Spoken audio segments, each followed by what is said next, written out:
Assalamualaikum warahmatullahi wabarakatuh. Pada video pembelajaran kali ini, saya akan coba menjelaskan dengan suatu cara yang mungkin sedikit berbeda. Saya akan mulai menjelaskan dari materi mengenai ukuran sampel sampai dengan bagaimana caranya kita mempelajari suatu sumber bacaan yang terdiri dari beberapa sumber. Sehingga video kali ini mungkin lebih kepada bagaimana video mengenai caranya membaca atau mencari referensi dari berbagai buku. Sehingga terkumpullah suatu ringkasan dalam pembahasan mengenai ukuran sampel. Oke, ukuran sampel ini merupakan kelanjutan dari pembahasan yang sudah disampaikan pada video pembelajaran minggu sebelumnya, yaitu mengenai populasi dan sampel. Termasuk di dalamnya Anda sudah melihat mengenai penjelasan teknik sampling. Maka bahasan hari ini adalah mengenai ukuran sampel. Mari kita lihat pada tayangan berikutnya mengenai suatu pertanyaan, kenapa harus menentukan ukuran sampel? Yang sudah Anda pelajari sebelumnya tentunya ada populasi, kemudian kita akan melakukan suatu generalisasi atas populasi yang sudah kita tentukan. Maka sampel ini akan berkaitan dengan ukuran sampel atau seberapa banyak anggota populasi yang akan dijadikan sampel. Dalam video ini kita bisa lihat ada 4 buah foto yang mana keempat foto ini merepresentasikan mengenai ukuran sampel. Oke, pada foto yang pertama kita anggap ini sebagai suatu populasi, sehingga kita bisa melihat dengan jelas bahwa foto tersebut menggambarkan seorang laki-laki.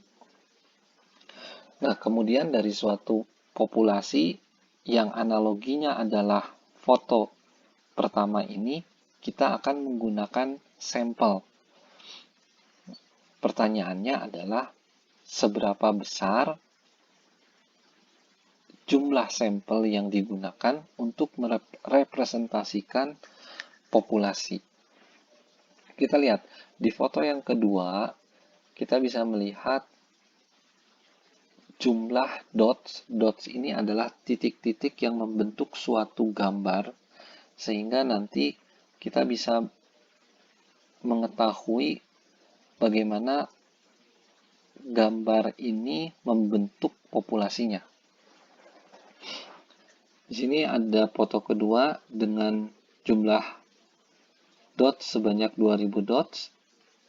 Kemudian ada gambar ketiga dengan jumlah 1000 dots dan gambar keempat dengan jumlah 250 dots. Sehingga kita bisa melihat jika ini adalah analogi suatu populasi dan sampel, maka ukuran sampel ini akan menentukan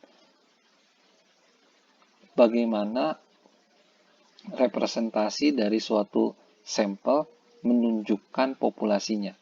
Semakin sedikit ukuran sampel, maka akan semakin memberikan suatu gambaran yang bias terkait populasi yang diteliti.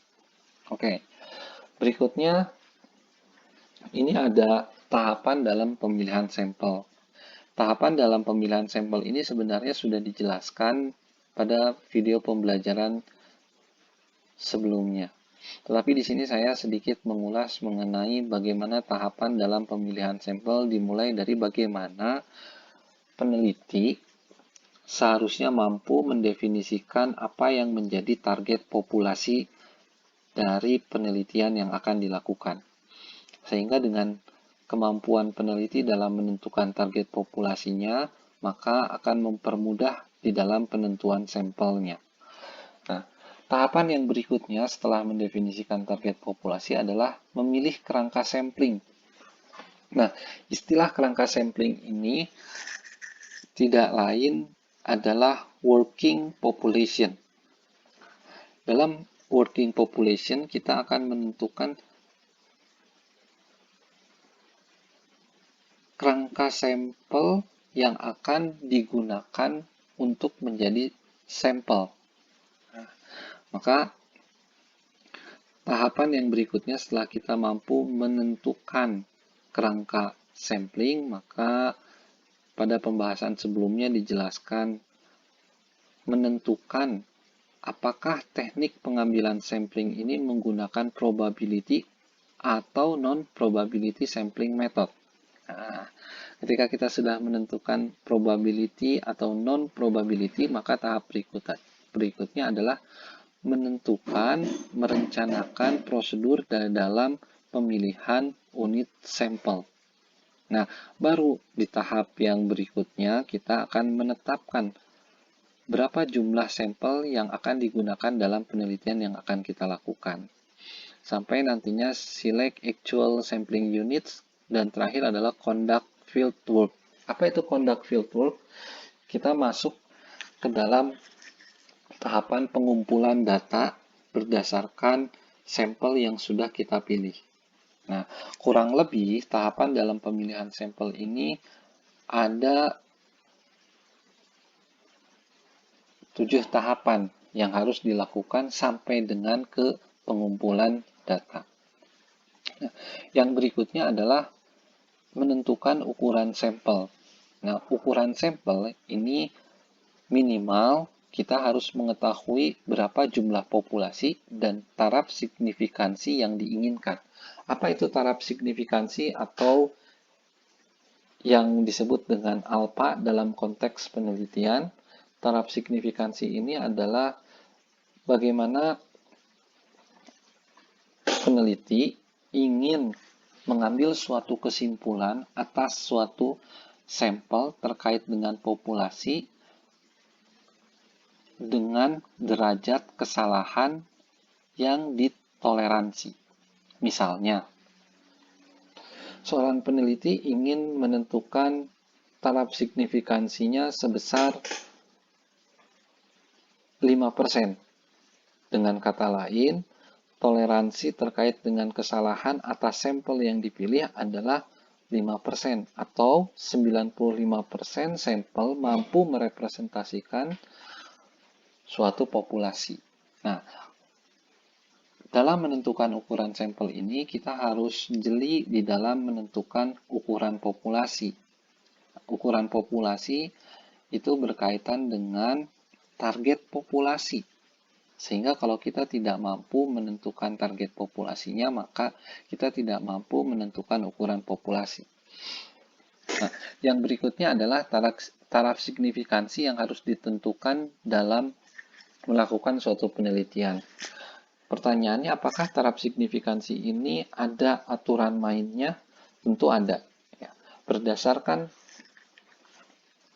penelitian-penelitian sebelumnya, biasanya taraf signifikansi ini digunakan sebagai dasar untuk melakukan penelitian-penelitian berikutnya. Misalnya 5, 10, kemudian 1%, tergantung dari kebaharuan atas penelitian yang kita lakukan. Nah, untuk penelitian-penelitian yang sifatnya replikatif, yang sifatnya sudah dilakukan oleh banyak orang, biasanya kita menentukan taraf signifikansinya pada level 5%. Yang berikutnya, setelah kita mengetahui informasi minimum dalam menentukan ukuran sampel tadi, maka ada beberapa metode yang bisa digunakan. Nah, kemudian Pak, mana yang paling tepat di dalam menentukan metode untuk ukuran sampel? Ini kita bisa menggunakan berbagai macam alternatif yang dirasakan paling pas terkait dengan penelitian yang kita lakukan. Sehingga kalau Anda masih ingat pada pertemuan awal, telah dijelaskan bahwa yang namanya penelitian itu merupakan suatu kebenaran yang sifatnya relatif. Nah, begitupun dengan metode yang digunakan. Kita bisa menggunakan Metode pertama, metode kedua, metode ketiga, metode keempat, sampai dengan metode kelima. Atau ini metode rule of thumbs gitu ya, pedoman praktisnya. Bisa didasarkan kepada judgement ahli, kemudian kita bisa melakukan uh, penentuan ukuran sampel berdasarkan hasil dari penelitian-penelitian sebelumnya, atau dari pakar. Di sini ada Roscoe di tahun 1975 yang nanti di bahan tayang berikutnya akan dijelaskan mengenai apa sih yang disampaikan oleh Roscoe terkait dengan penentuan ukuran sampel.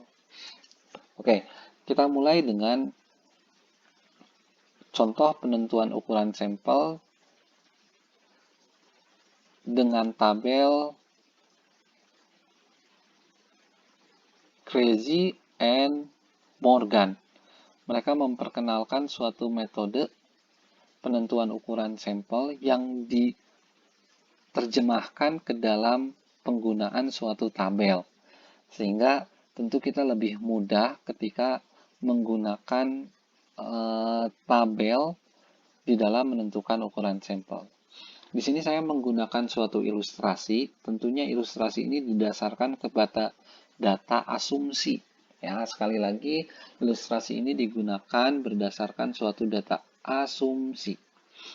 Kita lihat, diketahui bahwa sebuah penelitian dilakukan untuk mengetahui pemahaman mahasiswa Fakultas Ekonomi dan Bisnis Unpas terhadap pemberlakuan PSBB di Kota Bandung. Berdasarkan data yang diperoleh, diketahui jumlah mahasiswa FEB Unpas sebanyak 2.000 mahasiswa. Mahasiswa yang dijadikan sampel dengan taraf signifikansi 5% adalah 322 mahasiswa. Nah, bagaimana kita bisa menemukan angka 322 mahasiswa? Nah, angka 322 mahasiswa ini kita dapat dari tabel. Nah, dalam tabel ini kita bisa melihat simbol N dan simbol S. N itu menjelaskan mengenai populasi dan simbol S itu menjelaskan mengenai sampel. Dari ilustrasi ini kita bisa ketahui berapa jumlah populasinya. Jumlah populasinya adalah 2.000 mahasiswa. Nah, di sini kita bisa lihat untuk jumlah populasi sebanyak 2.000, maka sampel yang digunakan sebanyak 322 mahasiswa. Sehingga itulah ukuran sampel dari penelitian terkait dengan pemahaman mahasiswa Fakultas Ekonomi dan Bisnis terhadap pemberlakuan PSBB.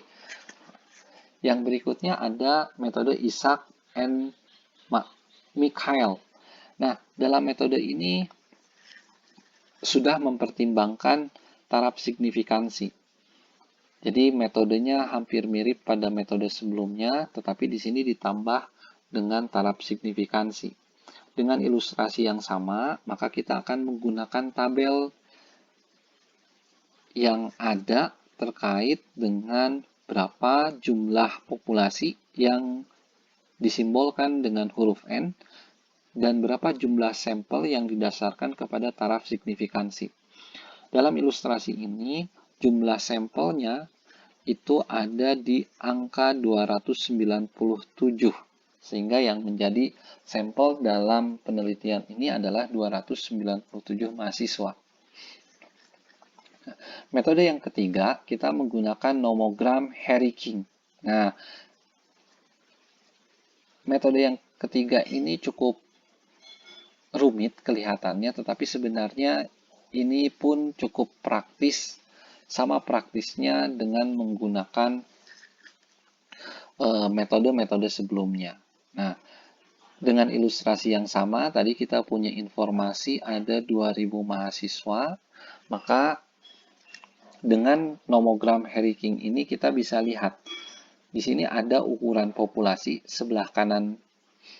Nah, kita lihat ukuran populasinya adalah 2.000, kemudian ada persentase populasi yang diambil sebagai sampel. Nah, untuk ukuran populasi sebanyak 2.000 dengan taraf signifikansi 5%, di sini ada tingkat kesalahan yang dikehendaki itu sebesar 5%, maka kita tarik panah 2000 melewati angka 5 di sini atau 5%. Kemudian kita tarik garis lurus, ini akan menuju angka 20%. Nah, jangan lupa pada saat menggunakan nomogram Harry King, di sini ada confidence interval. Nah, confidence interval ini kita bisa lihat ada 80, ada 85, ada 95, ada 99%. Karena taraf kesalahan atau taraf signifikansinya adalah 5%, maka confidence interval yang kita pilih adalah 95% dengan faktornya sebesar 1,195. Nah, setelah itu bagaimana caranya untuk mengetahui berapa jumlah ukuran sampel yang harus kita tentukan? Nah, caranya adalah di sini 2000 dikali 0,2. 0,2 adalah persentase populasi yang diambil sebagai sampel, di sini 20%, dikali 1,195. 1,195 digambar kita bisa lihat ya, confidence interval 95%, maka faktornya adalah 1,195. Maka diperoleh angka 478 mahasiswa. Oke, yang berikutnya ini menggunakan rumus. Nah, yang berikutnya ini menggunakan rumus sehingga kita bisa menggunakan rumus Slovin. Nah, rumus Slovin ini terdiri dari komponen yang sederhana. Notasinya N sama dengan N besar dibagi 1 plus N besar dikali alfa atau taraf signifikansi pangkat 2. Nah, dari data ini maka Anda tinggal memasukkan N-nya adalah 2000, kemudian 1 ditambah 2000 dikali 0,05 pangkat 2. Maka akan diperoleh 333,33. Nah, karena yang menjadi sampel dalam penelitian ini adalah mahasiswa, kita tidak mungkin mengambil jumlah mahasiswa sebanyak 333,33. Nah, sehingga dilakukan pembulatan ke bawah karena nilainya kurang dari 0,5. Sehingga jumlah sampel dalam penelitian dengan menggunakan rumus Slovin itu sebesar 333 mahasiswa. Oke, yang berikutnya adalah contoh penentuan ukuran sampel dengan rule of thumbs yang dikemukakan oleh Roscoe. Di sini ada 4 poin. Yang pertama, sample size larger than 30. Ini maksudnya ukuran sampel yang lebih besar dari 30 dan kurang dari 500. Gitu ya. Ini adalah suatu jumlah yang paling tepat untuk kebanyakan penelitian. Nah, sehingga berapa jumlahnya? Gitu. Lebih minimal 30, nah maksimal 500. Poin yang keduanya, ketika sampel itu dibagi ke dalam subsampel, jadi sampel di sini misalnya terbagi ke dalam pria, wanita, junior, senior, gitu dan sebagainya, maka minimum sampel size-nya adalah 30 satuan sampel untuk setiap kategori yang diperlukan. Jadi kalau misalnya kita memiliki sampel itu terdiri dari pria dan wanita, maka masing-masing minimum jumlah sampelnya adalah 30 untuk pria, 30 untuk wanita. Nah, yang ketiga, dalam konteks penelitian dengan menggunakan metode multivariat, di sini multivariat itu seperti yang sudah disampaikan pada pertemuan-pertemuan sebelumnya. Kita berbicara tentang hubungan ya, ada asosiatif, ada resiprokal gitu ya. Nah, salah satu cara yang digunakan misalnya adalah multiple regression analysis. Maka untuk metode yang digunakan ukuran sampelnya itu adalah paling tidak 10 kali dari jumlah variabel yang diteliti. Jadi misalnya kita akan melakukan penelitian dengan jumlah variabel sebanyak 3 variabel, terdiri dari 1 variabel dependen, 2 variabel independen. Maka jumlah sampel dalam penelitiannya minimum sebanyak 30 satuan sampel. Nah, yang terakhir ini untuk penelitian eksperimen dengan misalnya variabel kontrol. Nah, sebaiknya sampelnya itu paling tidak ada di rentang antara 10 sampai dengan 20 untuk masing-masing variabel kontrolnya. Jadi misalnya begini, saya melakukan penelitian dengan 3 variabel, yang mana variabel yang pertama itu merupakan variabel dependen, variabel yang kedua merupakan variabel independen, variabel yang ketiga itu merupakan variabel kontrol.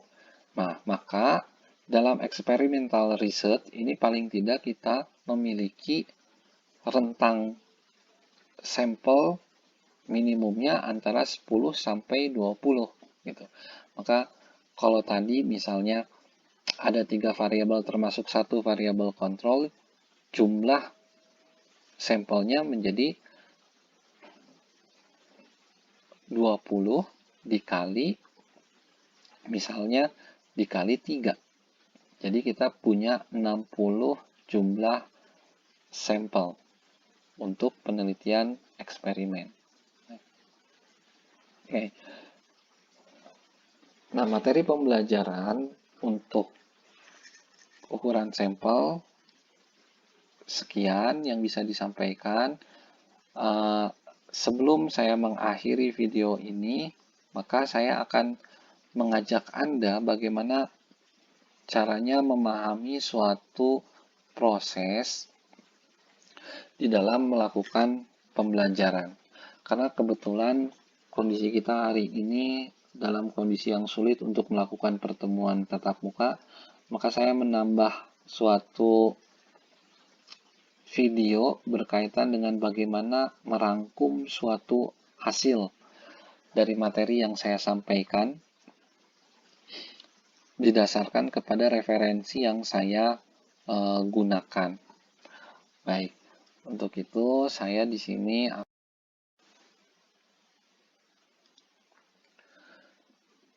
saya akan coba menampilkan ada 3 referensi yang saya gunakan untuk membuat bahan tayang yang tadi sudah disampaikan. Pertama ada buku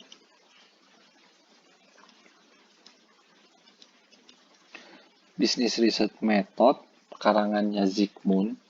Kemudian ada buku Research Method for Business, ini karangannya Umas Karan. Yang terakhir adalah buku Statistics for Managers Using Microsoft Excel, karangannya Levin. Nah, proses yang saya lakukan untuk menghasilkan materi dalam bahan tayang sebelumnya itu dimulai dari melakukan suatu pengumpulan. Ya, pengumpulan di sini maksudnya adalah materi yang harus saya sampaikan terkait dengan ukuran sampel. Nah, bagaimana caranya Anda untuk mempelajari suatu mata kuliah dengan berbagai referensi? Di sini saya memberikan contoh untuk ukuran sampling. Di sini ada 3 buku yang saya gunakan. Maka materi yang pertama tentunya kita harus membaca. Nah, sehingga kemauan kita di dalam membaca ini sangat menentukan bagaimana kita memahami suatu materi yang akan kita jelaskan. Di sini chapter 16, Sampling, Design, and Sampling Procedure. Nah, di sini nanti Anda akan menemukan mulai dari sampling terminologi, kenapa menggunakan sampel, kemudian pragmatic reason gitu. Yang saya lakukan di sini tadi misalnya saya mencuplik gambar ini sebagai suatu ilustrasi berkaitan dengan ukuran sampel. Nah, di sini nanti pada bagian-bagian berikutnya kita akan menemukan bagaimana mendefinisikan target populasi, kemudian bagaimana kita menentukan sampling frame, sampai dengan nanti ada beberapa contoh yang digunakan untuk memperdalam deskripsi atas suatu penjelasan. Nah, di sini di buku ini akan kita temukan beberapa istilah yang mungkin berbeda dengan istilah-istilah yang digunakan di dalam buku karangan Umas Karan. Di buku ini sampling ini dibahas pada bab 13. Nah, di bab 13 yang pendekatan yang digunakannya mungkin berbeda tetapi memiliki makna yang sama. Oke.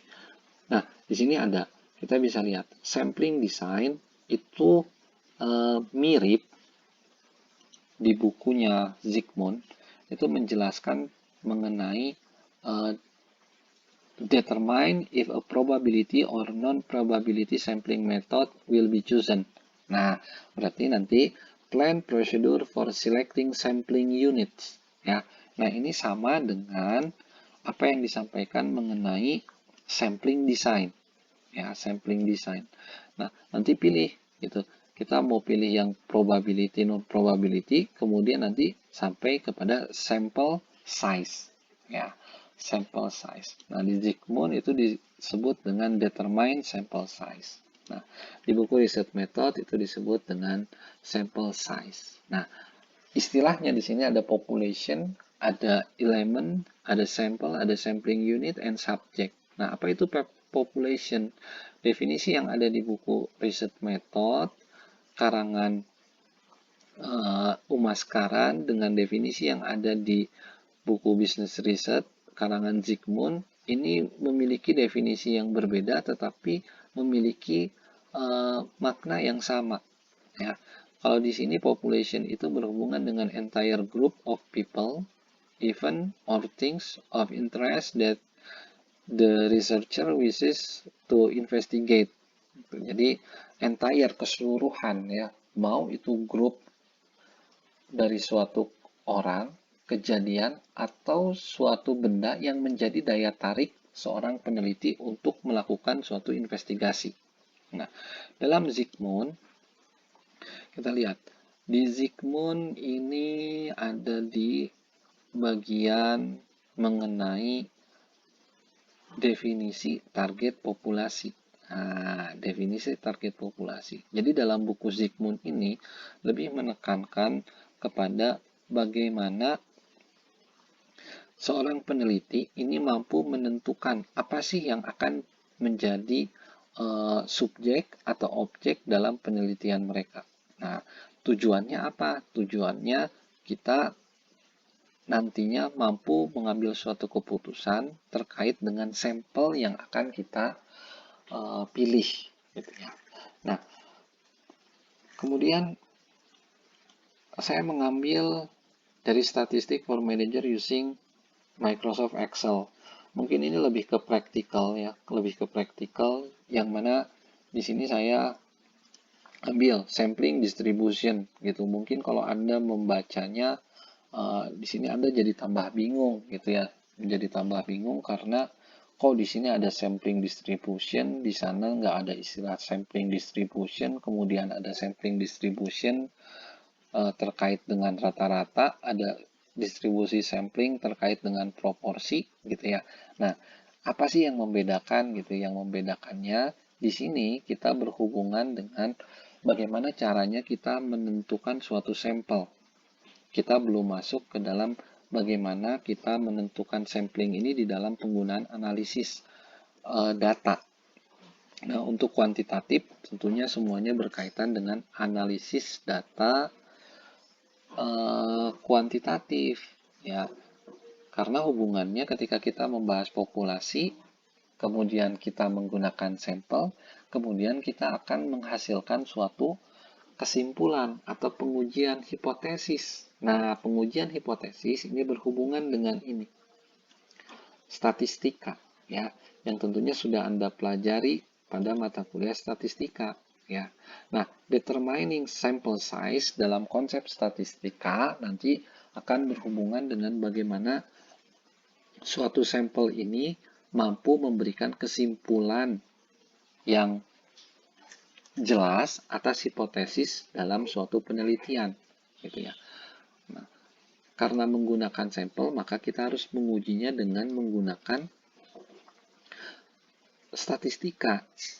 Nah, dengan statistika ini kita akan memiliki gambaran bahwa sampel yang kita gunakan ini merupakan sampel yang representatif. Nah, kurang lebih ini untuk literatur yang digunakan untuk menjelaskan mengenai ukuran sampel. Di sini maksudnya adalah bagaimana proses belajar itu dilakukan untuk menghasilkan suatu pemahaman terkait dengan pembahasan dari suatu materi. Jadi PowerPoint yang tadi saya tampilkan itu didasarkan atas 3 referensi yang digunakan dalam mata kuliah ini. Sehingga kalau nanti Anda memerlukan materi-materi dari referensi-referensi buku ini, Anda bisa menghubungi saya. Nah, oke. Sekarang saya masuk ke dalam penggunaan praktis. Ya, penggunaan praktis bagaimana Pak implementasi terkait dengan ukuran sampel ketika saya akan melakukan suatu penelitian. Nah, dalam implementasi ini saya mengambil atau menggunakan penelitian yang sudah dilakukan oleh Pak Joanim. Itu judulnya adalah pengaruh city branding terhadap image of urban destination dan dampaknya pada post-visit behavior. Nah, di sini saya tidak akan membahas bagaimana pendahuluan, kemudian bagaimana nanti kajian pustaka, tapi di sini saya langsung kepada posisi terkait dengan populasi, sampel, dan ukuran sampel. Nah, di sini kita bisa lihat dalam penelitian ini, populasi dalam penelitian ini adalah seluruh wisatawan kota Bandung, baik wisatawan lokal maupun mancanegara. Nah, dalam referensi yang tadi sudah saya sampaikan, ini disebut dengan population target. Ya, jadi target populasi dari penelitian ini adalah wisatawan. Ya, wisatawannya yang mana? Wisatawan lokal maupun wisatawan mancanegara. Nah, yang berikutnya setelah kita menentukan target populasi, maka tahapan berikutnya kita menentukan kerangka sampling. Ya. Kerangka samplingnya adalah populasi yang ada, yang terdaftar pada data wisatawan kota Bandung tahun 2013. Nah, ketika kita membahas kerangka sampling, maka kita menentukan metode apa yang akan kita gunakan untuk mengambil sampelnya atas kerangka sampling yang sudah disampaikan dalam penelitian ini. Ya, dalam penelitian ini kerangka sampelnya adalah tadi data wisatawan kota Bandung, gitu ya, pada tahun 2013. Nah, bagaimana kita memilih wisatawan yang akan dijadikan sampel? Tentunya kita akan menggunakan yang disebut dengan sample design. Ya, sample design itu istilah yang digunakan dalam bukunya Umas Karan, gitu. Sample design itu. Nah, di bahasan sebelumnya tentu sudah dijelaskan teknik sampling ini ada probability, ada non-probability. Nah, dalam penelitian ini kita bisa lihat yang digunakannya dengan asumsi bahwa seluruh wisatawan itu memiliki peluang yang sama untuk dijadikan sampel. Karena memiliki peluang yang sama untuk dijadikan sampel, maka kita bisa lihat dari jumlah 3.897.429 teknik sampling yang digunakannya adalah simple random sampling. Ya.